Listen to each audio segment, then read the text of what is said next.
Hello there, dear friends, and welcome once again to the Relaxed Fantasy Review. Today we're continuing on with Dragon Week, talking about the most legendary and some of the most powerful monsters that you'll find in Dungeons & Dragons.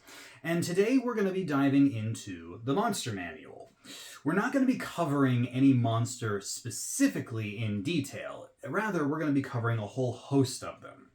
Because we are discussing young dragons. Dragons have lifespans that go on for centuries, and for the oldest of dragons, thousands of years.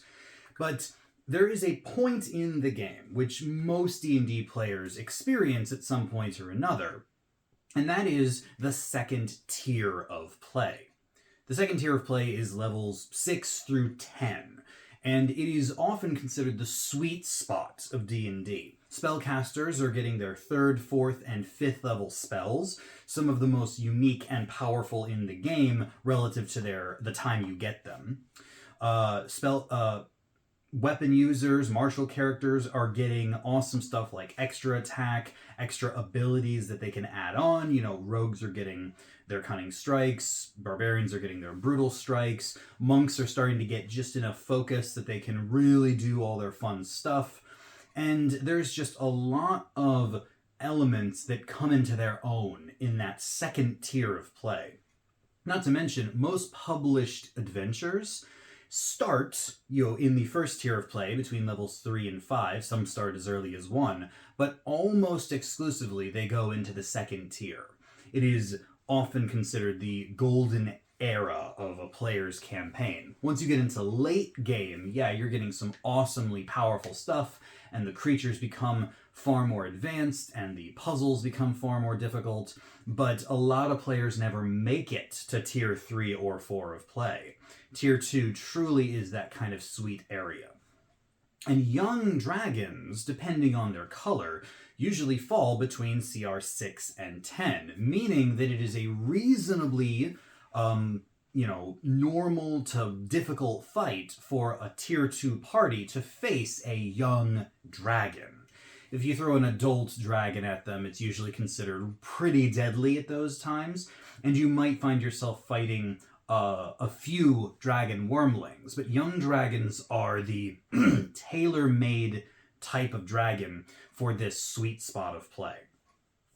Now, the way we're going to discuss them today is we're going to discuss some of their main stats and how they have changed from 2014 to 2024.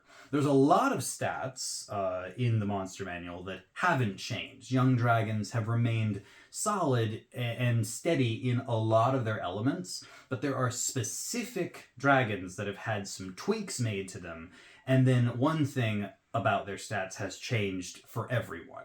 We'll get into the details of those changes here in just a moment. Before we do, though, I'd like to let you know, Relaxed Fantasy Review has memberships. For just $1 a month, you can support me here on YouTube and get a couple benefits. First, you get a little badge next to your name in the comments, letting folks know you're a supporter. Also, you get early access to my videos. I upload videos Monday, Wednesday, and Friday, and I upload them a day early for members only. That includes the Dragon Week videos, so if you want to see Friday's video, you could see it on Thursday if you're a member. Finally, you get VIP access in the community Discord.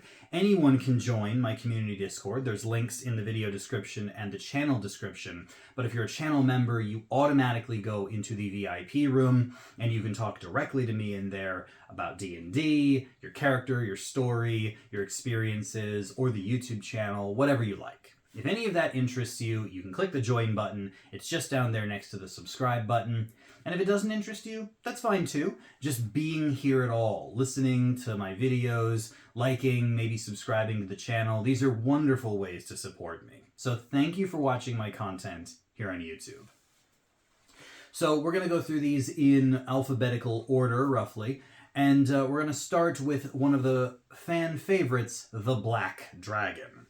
A young black dragon has an armor class of 18, equivalent to full plate armor.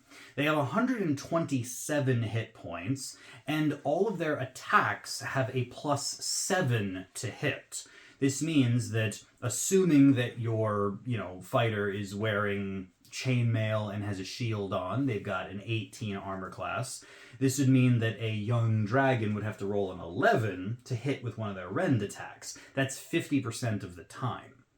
Their attacks, on average, do 12 damage each. This is a little bit different from the 2014 version, where they did 14 damage on average. Back then, they used to split the damage types between bites and claws. Now it's just rend. So you do a rend attack, and the DM can describe it as a bite or claw or, a tail whip or a horn hit or whatever they want. And this is the same with all the dragons. They do 3 attacks with their multi-attack, meaning that a new young black dragon will do an average of 36 damage if they hit. The old young black dragons used to do 42 damage on average if they hit, so they've been weakened slightly. But their breath attack is the same. It is a line attack, and it does 49 damage on average. Those breath weapons really mean it, especially in this mid-tier of play, considering that the breath attack, if you fail your save, will do more damage than if you took all 3 rend attacks by a pretty decent margin, and it can hit multiple targets. So yeah, the young black dragon has had the tiniest of nerfs, taking their average attack damage down a peg. Moving on to the blue dragon. These are the lightning dragons. Their AC is also 18, that hasn't changed. Their hit points are 152, so they're relatively tanky. They've got a +9 to their attack rolls. This means that they will hit 10% more often than the young black dragons. Their damage for their rend attacks is 17 on average, which is actually a bump up from the old young blue dragon of 15. So instead of doing 45 damage on average if all 3 attacks hit, they will do 51. Again, it's a small bump, but over the course of a fight, every point counts. Their breath weapon is also a line and does 55 damage if you fail your save. So we're seeing here that the breath weapon is usually doing more damage if you fail your save against it compared to the attacks that the dragon would do. All in all, it is just the damage that has been changed. Other than that, the young blue dragon is the same as it has been. Then come the metallic dragon, the brass dragon. The brass dragon has an AC of 17. It is one of the weaker dragons in that regard, and only has 110 hit points. It's got a +7 to its attacks, and it does 15 damage on average on a hit. This is a actual rise from 2014 as well, where they used to do an average of 12 damage on a hit. So now, instead of doing 36 damage with all 3 of their attacks, they will do 45, a nice bump from 2014. Also, their breath attack has been changed. It's actually been decreased in power. It's still a line, so, it will hit enemies in a line with that, and it does 38 damage on a failed save instead of 42. On average, of course. This means that the brass dragon will actually do more damage if it lands all 3 attacks on a single target versus hitting a single target with its breath weapon. This is an interesting shift from the chromatic dragons. And I'm not sure if it was intentional or not, but it just means that while you can line up your enemies as a DM with a dragon's breath attack, you'll do more damage, of course. Against a single target, your rend attacks are just better. And that is a shift from the 2014 one, so that's good to know. Next up is the Bronze Dragon. The young Bronze Dragon has actually the only dragon on my list that has had a change in its armor class. It used to be 18, now it's 17, so it's actually easier to hit a young Bronze Dragon. Their hit points haven't changed, 142, and their +2 attack is +8. They are the only young dragon with a +8 to hit, which is interesting. The damage of their rend attacks has risen as well. It has gone from 13 in 2014 to 16 now on average, meaning 3 hit attacks will do 48 damage instead of 39. And their breath attack, like the Brass Dragon, has been reduced, doing 49 damage on average in a line, versus the 55 damage it used to do. So once again, we find ourselves with a weakened breath weapon, but we're not looking at a dragon that does more damage with their rend than their breath. We've gone back to the breath weapon will still do more damage on a failed save than all 3 attacks hitting, and that's important to remember. It's not by much, they're almost equivalent, but technically. So yeah, Bronze Dragon has been evened out a little bit. It's like their breath and their rend does roughly the same, assuming it all hits and it's a single target. Moving on to the Copper Young Dragon. They have an armor class of 17, 119 hit points. They have a +7 to hit, and their rend attack has been buffed. It now does 15 damage instead of 12 on a hit, meaning that you will total 45 instead of 36 if all 3 hits. Their breath attack has not been changed. It does 40 damage in their line, which means that once again we're looking at a dragon where the rend attacks, if all 3 hit, does more damage to a single target than the breath weapon. Good for DMs to remember. Now, moving along to the Green Dragon. The Young Green Dragon is a little tankier with an 18 AC, 136 hit points, a +7 to hit with their attacks, and their attacks once again have been buffed, doing 18 damage, the highest we've seen so far, and in fact, the highest of any young dragon. They hit harder with their rend attacks than any other dragon type. If all 3 hit, they will do an average of 54 damage, significantly more than they used to do with 45 damage in the old days. Their breath weapon is a cone. We have entered the cone breath attacks, which are generally considered better than lines. They are shorter than a lot of the line attacks, but it's still a cone, which means it's easier to hit a bunch of enemies on a battlefield. And it does 42 damage on average, just like it used to. Interestingly, this is one of the rare occasions where the old breath weapon was inferior to the old bites and claws. But, and now with the rend attack being buffed and the breath attack staying the same, it is significant in its change between its physical and its breath attacks. So that's really, really cool. Moving on to the arguably strongest of the dragons, the Young Gold Dragon. An 18 armor class, 178 hit points, and a +10 to their attack, the highest of all the dragons. They do 17 damage on average with a rend attack, compared to the 14 on average they used to do. And their breath weapon is a cone that does 55 damage on average. This is going to be slightly more than the 51 average that the rend attacks will do if all 3 hit, so the breath weapon is now the preferred option, even against a single target if it's available.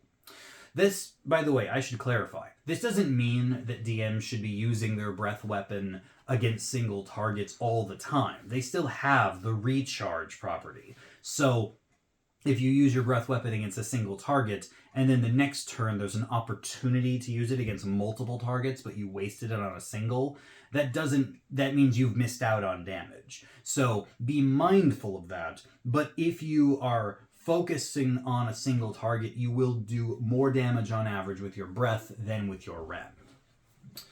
Now, the actual strongest dragon in the old books, slightly lower in the new, we have the Young Red Dragon. They have the same AC as the gold, 18, the same hit points, 178, and the same attack bonus of +10.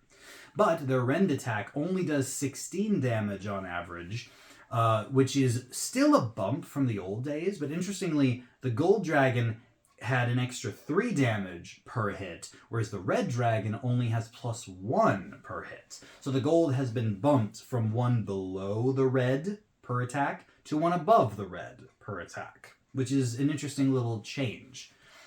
Their breath weapon, though, does an average of 56 damage, 1 more than the gold, and is also a cone. So more than before, you're looking at a dragon that would prefer its breath weapon over its rend if it could. And considering the reputation of a red dragon to just burn and destroy, it's more likely that they would use their breath attack, at least in my opinion, compared to the gold dragon, which may save it for a more tactical moment.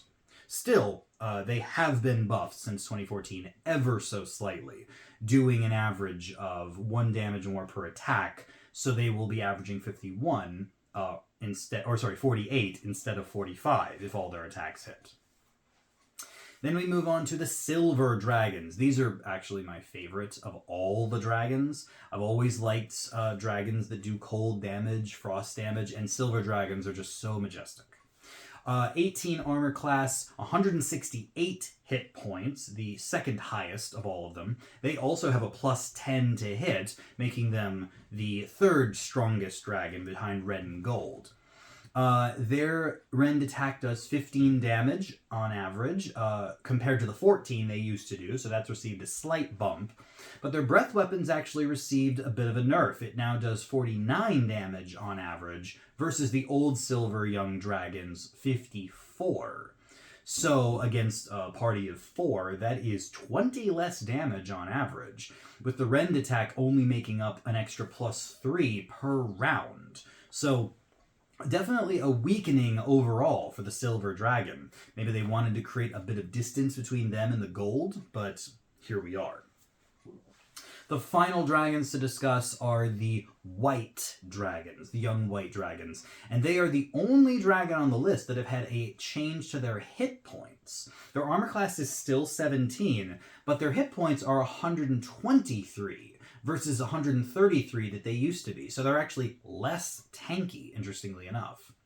Their damage has been nerfed both ways. Their rend attack only does 11 damage on average, which is the lowest of all the young dragons, and that's compared to the 12 it used to do. So now they're doing 33 with all 3 attacks instead of 36. And their breath attack has also been nerfed, doing an average of 40 damage compared to the 45 it used to. So in both its attacks, its breath weapons, and its hit points, the young white dragon has been nerfed. The hardest nerf we've seen in the entire list. I'm not sure why. Maybe, again, they wanted to create a bit of distance between the white dragon and the other chromatic dragons. But, I mean, it's doing almost the same stuff as a black dragon, but its breath weapon is the weakest, except for the brass, which is, a metallic dragon by comparison. But yeah, all in all, the young dragons haven't changed that much. The attacks, generally speaking, do a little more damage, with, a couple exceptions. And the breath weapons are doing roughly the same. A couple dragons have slightly weaker breath weapons than before. And as far as their attack bonuses are concerned, they haven't changed. Their armor class is mostly the same, just one different. And their hit points are mostly the same, just one different. And again, those are both nerfs from 2014. So, yeah, whether or not this has overall balanced the game, I would argue it's pretty much a wash. With the amount of player variation and the powers players have gotten, I'm not sure that the extra damage on rend attacks is going to make up for the fact that their hit points haven't really been changed and their armor class hasn't been changed, and their breath attacks have been weakened if they've been changed at all. This means that adventurers in the mid-tiers of play, with all the extra goodies they've gotten, are actually going to have an easier time against young dragons, regardless of the color. I think that it is important for DMs to remember this and be a little more encouraged to throw a young dragon at a, mid-tier party, probably around CR 7 or 8, depending, of course, on the adventure and if appropriate. I think that in general, young dragons are amazing, as they always have been, and these little changes are not going to hamper the experience. This is more for DMs to be aware that if they loved using, the bronze or the white dragon or something like that, and they just need to know that their base stats have dropped a bit. So keep that in mind in future games. This has been the Relaxed Fantasy Review. If you enjoyed the video, please like and subscribe down below. Have a look for the join button down there, and keep your eyes peeled for more creature reviews coming down the line soon. Have a good one, my friends.